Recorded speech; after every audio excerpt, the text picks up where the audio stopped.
감사의 계절이며 올해 마무리를 준비하는 시기가 되었을 수도 있고 슬픈 일도 있고 보람된 일도 있고 험한 일도 있고 이런 모습을 여러분들이 경험했을 것입니다. 오늘 설교는 우리가 정말로 귀한 것이 무엇이며 한 해를 살아가는 동안에 무엇에 대해서 감사하는가에 대한 메시지입니다.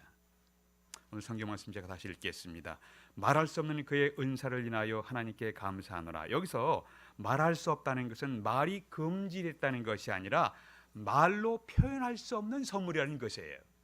말로 표현할, 어떻게 보면 이제 잘못 이해하면 말할 수 없다, 말이 금지됐다는 것이 아니라 말로 표현할 수 없다, inexpressible, 표현할 수 없는 은혜가, 말로 표현할 수 없는 은사 선물이 있다는 것이에요. 그래서 우리가 정말 우리 삶 가운데 말로 표현할 수 없는 선물, 기프트가 무엇인가 두 가지를 나누겠습니다. 첫 번째는 예수 그리스도이십니다. 물론 이제 고린도 전서, 고린도 후서 문맥을 통해서 여러 가지 영적 재능을 갖고 있는 사람들을 재능을 선물로 주셨습니다. 그런데 하나님께서 인간에게 주신 최고의 선물은 예수 그리스도이십니다. 그 이유를 설명을 드리겠습니다. 잠시 후에 설명을 드리겠습니다. 성경은 말씀하기를 하나님께서 자기 아들을 아끼지 아니하시고 우리 모든 사람을 위해서 내어 주셨다. 우리는 사랑하는 사람들에게 보통 사랑의 표시로서 선물을 주고 있습니다. 하나님이 인간을 사랑하셨습니다. 사랑하셔서 사랑의 선물로 예수님을 보내셨습니다. 요한복음 3장에서 하나님이 세상을 이처럼 사랑하사 독생자를 주셨으니 이는 저를 믿는 자마다 멸망치 않고 영생을 얻게 하려 하십니다. 여기서 세상이라는 것은 그냥 일반 세상이 아니라 하나님께서 자기를 거절한 세상임에도 불구하고 하나님께서 세상을 사랑하셨습니다. 요한복음에 나타난 세상은 여러분도 잘 말씀 공부해서 아시겠지만 그냥 일반적인 자연적 세상이 아닙니다. 요한복음 1장에서 예수께서 세상에 오셨음에 세상이 그를 알지 못하였고 의도적으로 예수 그리스도를 거부했습니다. 그런 세상이에요. 하나님을 거역하고 하나님께서 보내신 예수 그리스도를 거역한 세상입니다. 그럼에도 불구하고 하나님께서는 자기를 거역한 세상 사람들임에도 불구하고 독생자 예수님이 이 땅에 보내셨습니다. 보내셨다는 것은 주셨다는 것입니다. give에서 gift라는 단어가 나왔습니다. 선물입니다. 그래서 하나님께서 인간을 향한 수많은 선물을 주셨지만 최고의 선물은 예수 그리스도이십니다. 제가 이곳에 오면서 여러분들을 만나면서 저에게 나누면서 한국 사정을 들었습니다. 경제적인 침체가 우리에게 있습니다. 또 여기저기 경제적인 사정의 악화로 인해서 끔찍한 여러 가지 사건들이, 가정의 사건들, 사회적인 사건들, 국가적인 사건들이 발생하고 있습니다. 이념적, 정치적 심각한 갈등이 있고 남북 간의 군사적인 긴장감도 있습니다. 복지의 문제도 있고 물론 미래 세대를 위해서 교육 정책의 개혁도 필요한 시점입니다. 그러나 교육의 문제, 복지의 문제, 경제의 문제, 정치 이념의 문제, 이 모든 것 가운데서 우리 인간들이 해결할 가장 우선적인 것은 사실은 경제적인 문제도 아닙니다. 우리가 해결할 가장 시급한 것도 정치적인 것도 아닙니다. 우리가 해결해야 할 가장 중요한 것, 교육적인 것도 아닙니다. 사회복지의 문제도 아닙니다. 인간들이 경험하는 모든 비극, 모든 고통의 근본적인 뿌리가 되는 문제가 있습니다. 여러분과 제가, 우리 이웃이 이 땅에 살아가는 사람들이 경험하는 모든 비극, 모든 고통, 모든 악, 여기에 근본적인 뿌리가 되는 문제가 있습니다. 이 문제를 해결하지 않고는 복지의 문제, 교육의 문제, 경제적인 문제 해결해야 겉핥기식이에요. 그러면 여러분과 제가 이 땅의 사람들이 모든 비극과 모든 고통의 뿌리가 되는 문제가 무엇입니까? 그것은 사람들이 하나님을 의도적으로 거역한 것, 성경은 그것을 가리켜서 죄라고 부르고 있습니다.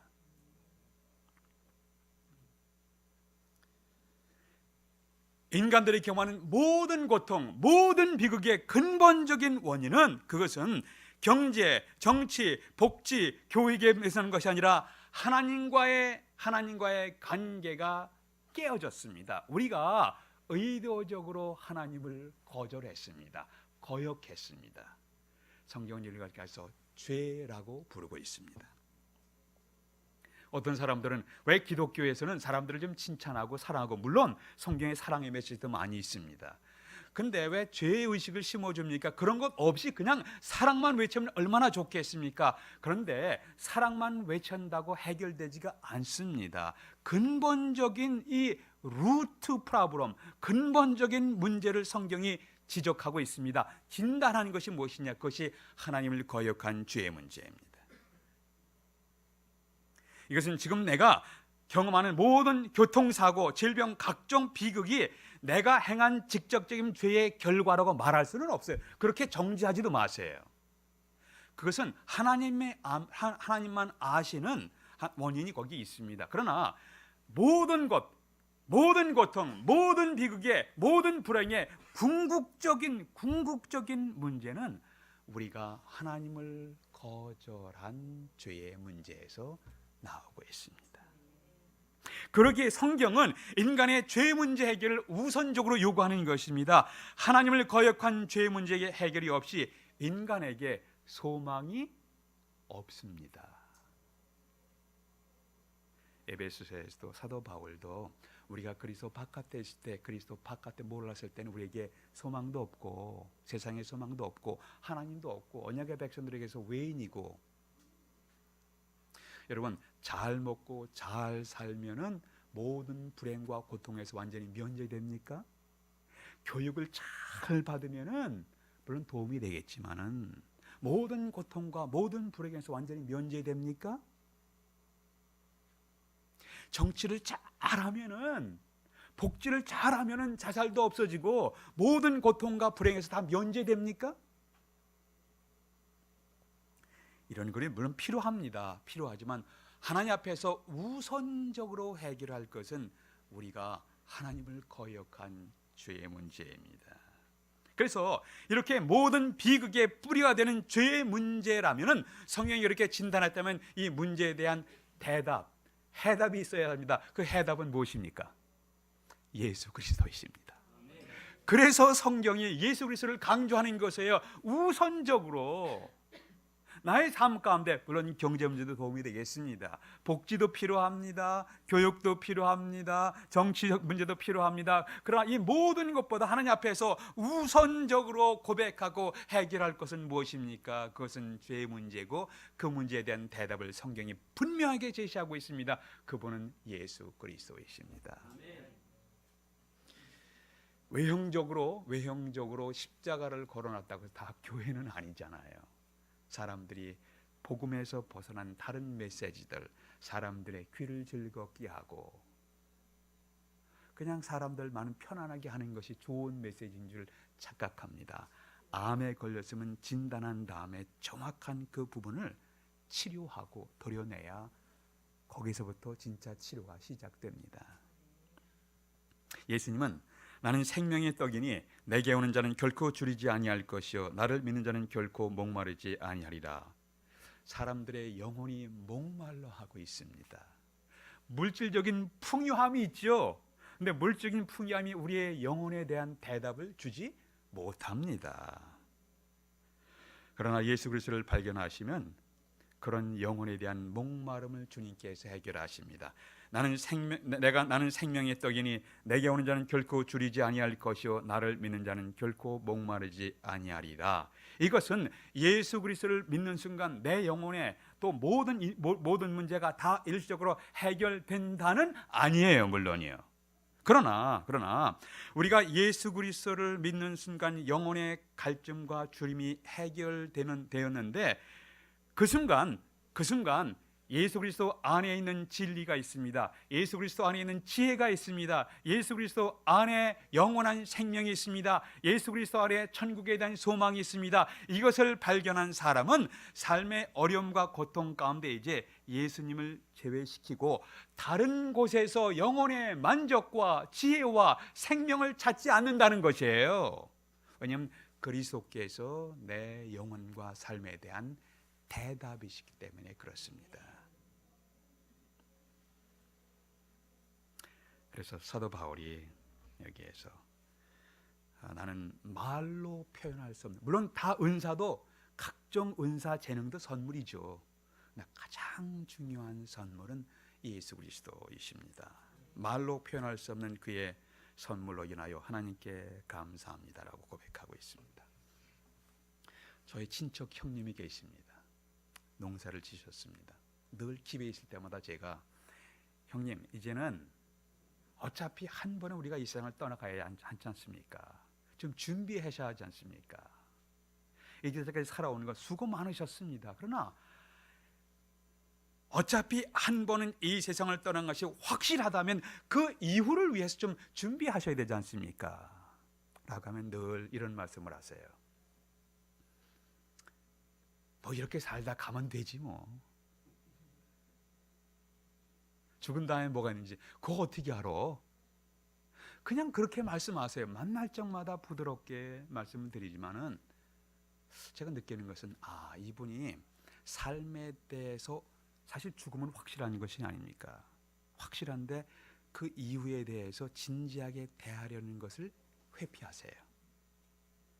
저는 한국이나 미국이나 전 세계적으로 이 영상 문화가 발달해서 소위 엔터테인 문화가 발달했는데 사람들이 자기의 삶과 인생을 좀 더 진지하게 바라보는 태도가 결여된 것 같아요. 피하고 있습니다. 여러분, 피한다고 해서 해결됩니까? 암이 있으면 암이 아니야. 그냥 투모에 불과해. 그래도 피한다고 해결이 됩니까? 삶을 좀 진지하게, 물론 모든 것을 다 진지할 수는 없죠. 지금 즐기기도 하고 엔터테인도 하고 해야 되겠죠. 그러나 우리 삶의 근본적인 문제에 있으면 좀 진지해야 되지 않습니까? 진지함이 결여된 거예요. 교회에서도 저는 우리 김 목사님께서 진지하게 복음을 증거하시는 것을 인터넷을 통해서 또 개인의 만남을 통해서 알고 있습니다.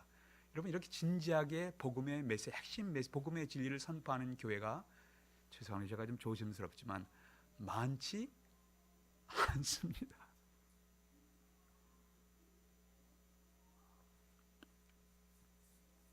그러나 죽음이 확실하고 이 땅에서의 내 삶의 의미와 이 땅을 떠난 이후의 소망에 대해서 확실한 대답을 제시하시는 분과 성경의 복음의 진리가 있습니다.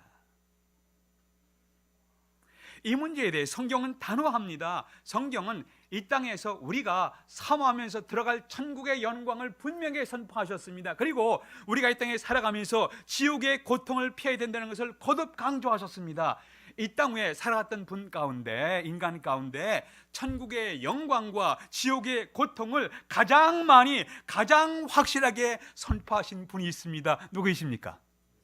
예수 그리스도이십니다. 왜 그랬을까요? 그분은, 주님은 천국의 영광을 아시는 분이세요.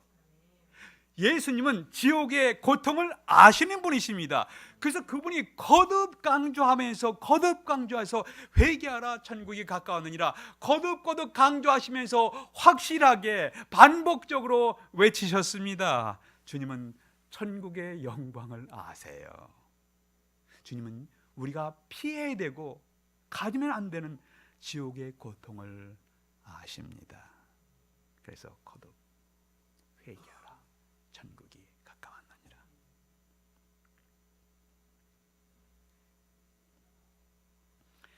그래서 천국의 영광을 아시고 지옥의 고통을 아시는 주님께서 사람들의 마음 가운데 간절히 호소하지 않습니까? 목마른 자들아 내게 오라. 여러 비유를 통해서, 천국의 비유를 통해서, 갖가지 비유를 통해서 사람들이 하나님 앞에 회개하고 돌아와서 하나님 나라의 백성이 될 것을 간절히 여러 방법으로, 여러 교훈과 비유를 통해서 호소하신 그 이유입니다. 하나님이 세상을, 자기를 거역한 세상을 이처럼 사랑하사 독생자 예수님을 이 땅에 보내셨습니다. 이는 저를 믿는 자마다 멸망하지 아니하고 영원한 생명을 얻게 하려 하심이니라. 이 위대한 메시지예요. 저도 개인적으로 여러 번 들었지만 어느 날 수양의 기간 동안에 이 메시지가 저한테 깊이 제 마음을 타치했습니다. 그래서 하나님의 그러한 사랑에 대한 저의 응답으로 예수 그리스도를 믿기로 결단을 했습니다. 그 이후에 제가 뭐 완벽한 것은 아니에요. 그 이후에도. 그러나 저의 삶의 방향이 정해졌습니다. 예수 그리스도가 누구인지 아시는 분은 이렇게 말씀하실 것입니다. 내가 인간의 말로 표현할 수 없는 하나님의 위대한 선물로 인하여 감사하리로다. 한 해를 정리하면서 여러분들이 이제 한 달 남았잖아요. 감사할 분, 선물할 분 다 정리하면서 특별히 여러 가지 많은 감사의 조건들이 있지만은 그리스도와 그리스도의 은혜로 인하여 감사함을 기억한다면 올 한 해가 더 의미 있는 계절이 될 것으로 생각합니다. 첫 번째는 그리스도, 두 번째는 말로 표현할 수 없는 하나님의 위대한 선물 그리스도와 두 번째는 사람이에요. 사람이 선물이에요. 고린도 전서, 후서 여기에 각종 은사가 선물입니다. 그런데 그 은사를 가진 사람들이 또한 선물이에요. 우리는 보통 선물하면은 물건을 생각합니다. 근데 선물이라는 것은 물건만 의미하는 것이나 사람도 선물입니다. 우리가 만나서 삶을 나눌 수가 있고 우리가 만나서 하나님께서 허락하신 사역을 함께 섬길 수 있는 하나님의 사람들 하나님께서 나에게 선물로 주셨습니다. 물론 자식들도 선물이죠. 친구들도 선물이죠. 배우자들도 선물이죠. 그러나 함께 복음을 일하고 한 교회 공동체에서 만난 믿음의 형제 자매 그들과 교제할 수 있는 이것도 형제 자매도 나에게 허락된 선물입니다. 그런 구절이 어디 있습니까? 이제 고린도 전후서뿐만 아니라 성경에 분명하게 말씀하는 것이 에베소서 4장에 나와 있습니다. 10절에 보니까 그가 하나님께서 혹은 사도로 혹은 선지자로 혹은 복음 전하는 자로 혹은 목사와 교사로 주셨으니 우선 일차적인 물론 여기의 메시지는 교회 공동체 가운데 하나님께서 여러 종류의 지도자를 주셨습니다. 근데 그 지도자는 교회 공동체에 허락하신 기프트, 선물이라는 거예요. 제가 아부하려고 한 말씀은 아닙니다. 좋은 나무 교회 공동체에 하나님께서 허락하신 영적 지도자들은 내가 어떻게 봐야 되느냐? 하나님께서 나를 주님과 가깝게 동행하고 삶의 교훈과 영적인 리더로 나에게 허락하신 기프트, 선물로 받는 것이 합당한 모습일 것입니다. 자식도 선물이죠. 자식도요. 성경에 보니까 자식은 여호와께 주신 선물이요 태의 열매는 그의 상급이로다. 시편 127편 여기서 주신 기업이란 말이 하나님의 선물이라는 의미가 있습니다. 근데 선물 여기서 중요한 것은 선물이라고 했지 소유물이 아니잖아요.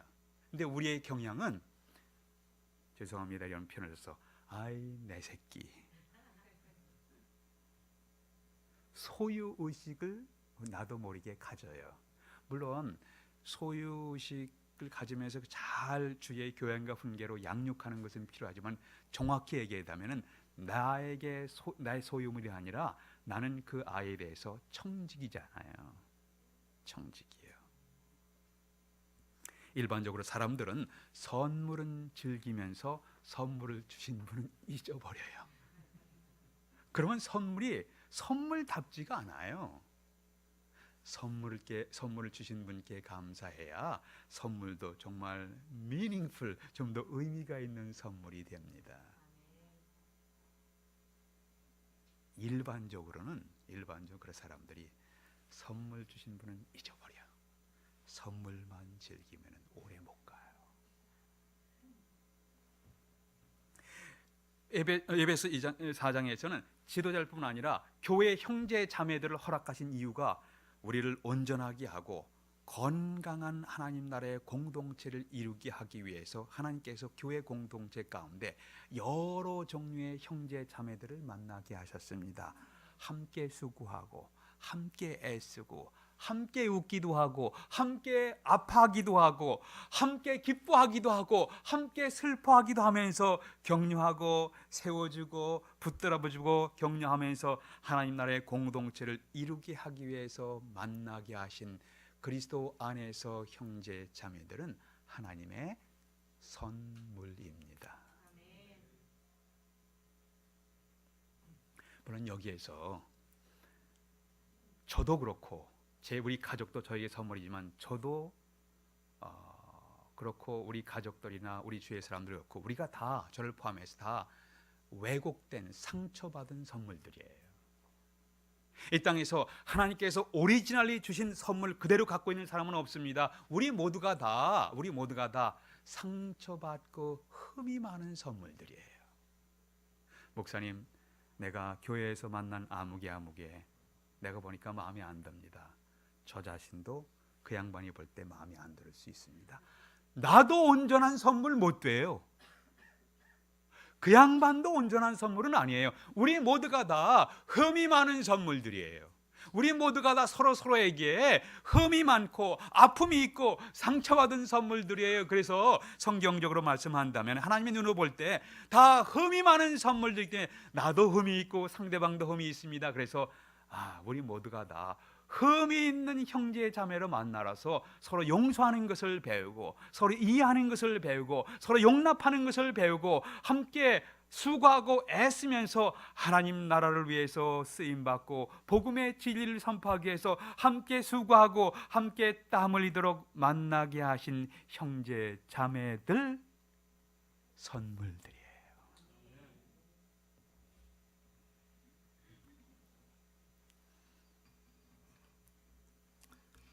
조금 전에 목사님께서 이제 기도하시면서 여러분들의 성함들을 언급하시면서 기도하는 모습을 보았습니다. 마음이 참 푸근해지더라고요. 공동체와 또 믿음의 식구들을 위해서 강단에서 목사님께서 구체적으로 이름을 언급하면서 기도하시는구나. 내가 힘들어할 때, 내가 고통스러워할 때 누군가 나를 위해서 형제님, 자매님, 내가 위해서 기도해요, 힘내요, 이 한마디가 그 사람의 절망적인 상황 가운데 하나님과 함께 누군가 나를 위해서 기도하는 형제 자매가 있어, 그 한마디가 인생을 바꿀 수가 있습니다.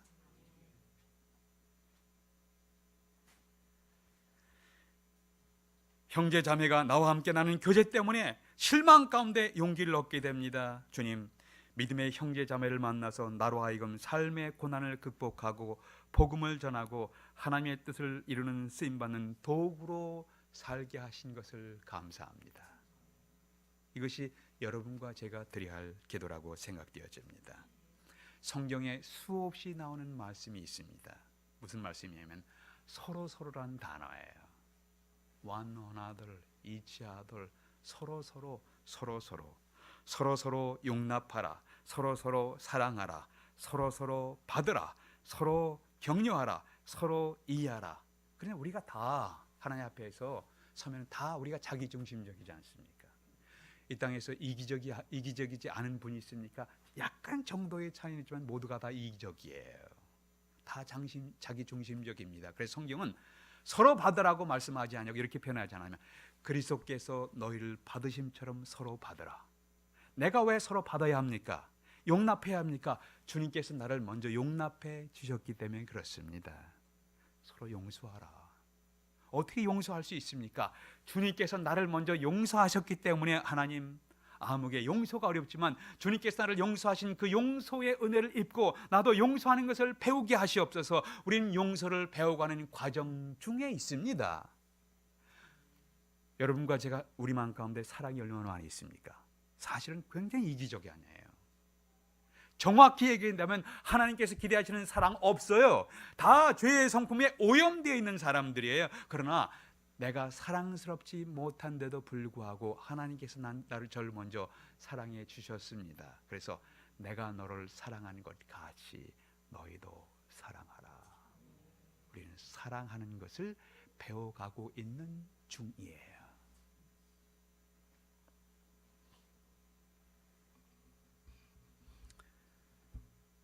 오늘 말씀을 제가 마지막 어느 책에서 보았던 이야기를 하면서 정리하도록 하겠습니다. 로마 제국하에서 많은 그리스도인들이 핍박을 받았습니다. 핍박을 받으니까 지하 동굴로 돌아갔습니다. 우리가 잘 알고 있잖아요. 카타콤으로 돌아갔습니다. 동굴에서 살게 되었습니다. 초대 그리스도인들의 이제 세상 사람들의 조롱을 받았습니다. 핍박을 받으면서 고난 속에 카타콤에 들어가 살았습니다. 동굴 속에 들어가 살았습니다. 이것은 이 세상에서 누릴 수 있는 기쁨, 이것을 다 특권, 명예, 이것을 다 포기하고 들어가는 거예요. 캄캄한 동굴 속에 살아가게 됐습니다. 그 동굴 속에 살아가면서 하나님의 은혜로 신령한 기쁨을 나누면서 서로 격려하면서 믿음의 공동체를 형성하고 살게 되었습니다. 그 어두운 곳에서 하나님을 찬양하며 새로운 힘을 얻었습니다. 그래서 때로는 위험을 무릅쓰고 동굴 밖에 나와서 아는 사람들에게 복음을 증거하고 필요한 일도 하면서 다시 동굴 속으로 들어가서 살게 되었습니다. 그런데 이들이 이 땅에서의 모든 것을 포기하고 동굴 속에 들어가 살면서도 하나님을 찬양하고 기쁨 가운데 의미 있게 살아가며 복음을 위해 살아갈 수 있었던 비결이 무엇입니까? 그것은 지하 동굴 속에 쓰여진 문구에서 그 비밀을 보게 됩니다. 그것은 이런 기록이 있다고 옛 문서들이 전하고 있습니다. 그 동굴 가운데 사랑했던 당신들 때문에, 함께 만났던 아무개 때문에, 사랑했던 당신들 때문에, 다시 말해서 이 땅 위에서 핍박이 있고 고통이 있다 할지라도 동굴 속에 들어가 살아가면서 찬양하고 의미 있고 교제하면서 기쁨으로 살아갈 수 있는 비결이 무엇입니까? 하나님의 사랑과 동시에 하나님의 사랑과 격려로 격려하며 나누며 교제할 수 있는 믿음의 형제 자매들의 사랑 때문에 내가 이제까지 살아올 수가 있었습니다. 모든 것이 다 준비되고 완벽하게 편안하게 살아가는 사람은 이 땅에 아무도 없을 것입니다. 다 자기 나름대로의 아픔이 있습니다. 고통이 있습니다. 아픔과 고통 가운데서도 내가 이제까지 살아온 것 하나님의 은혜이고 믿음의 형제 자매들의 격려와 도움 가운데 살아올 수가 있었습니다. 저희들이 여러분과 제가 훗날 하나님 앞에 서게 됐을 때 이제까지 내가 살아온 곳 아무개 형제의 도움, 아무개 자매님의 기도, 아무개의 격려, 아무개의 도움과 격려를 통해서 제가 이제까지 살아올 수가 있었습니다.